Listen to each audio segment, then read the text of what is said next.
नमरूद बादशाह ने जो खुदाई दावा किया सी तो उन्होंने पता लग गया, उन्होंने उम्मीद यकीन आ गया पूरा भी हुण हज़रत इब्राहिम अलैहिस्सलाम जिहड़े अल्लाह के पैगंबर आ ना, उन्हें बुतां की पूजा नहीं करनी तो ना मैनू खुदा मनना।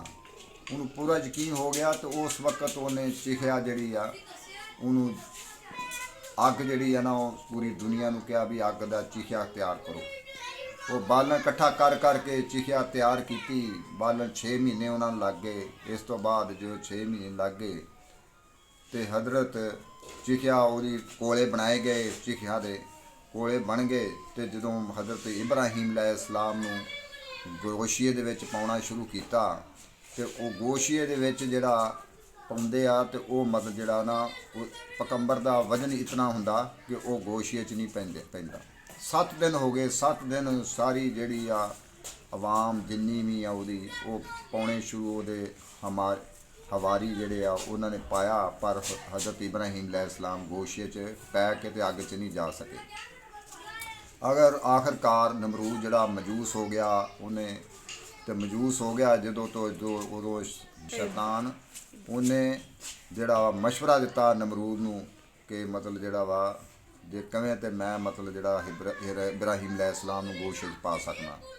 उन्हें कहा किवें?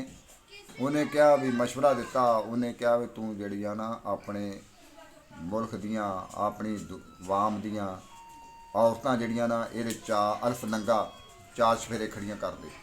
जो अल्फ नंगा 4 चफेरे उन्हें खड़ियां कर दित्तियां तो उदों जिहड़े फरिश्ते सी जिन्हां ने हज़रत इब्राहिम अलैहिस्सलाम नूं फड़िया सी वो उड़ गए। फरिश्ते उड़ गए तो हज़रत इब्राहिम अलैहिस्सलाम जिहड़े आ वो फिर अकेले रह गए। उस वक्त उन्होंने गोशिए च पा लिया। पा के तो जो गेड़ा दिता तो उधर अल्लाह ताला ने हुक्म दे दिता, जबरील आया। जबरील ने जिहड़ी आ अग जिहड़ी उधरों वो गलेल च पा के उधरों उन्हें सुट्टन लगे तो उधरों हज़रत अल्लाह ताला का हुक्म आ गया तो जिहड़ी अग सी चिखिया सी उन्होंने गुलजार बना दिता, उन्होंने सलामती वाला बना दिता है। तो हज़रत इब्राहिम अलैहिस्सलाम जिहड़ा सी वो मतलब सही सलामत रहे।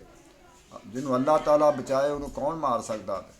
तो हैं तो हज़रत इब्राहिम अलैहिस्सलाम ने यहो क्या इको आस तेरी खुदाया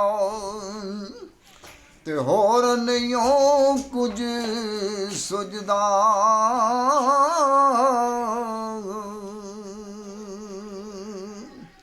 ते जिस दीवे नूं तू आपे बाले ते नहीं किसे को बुझदा।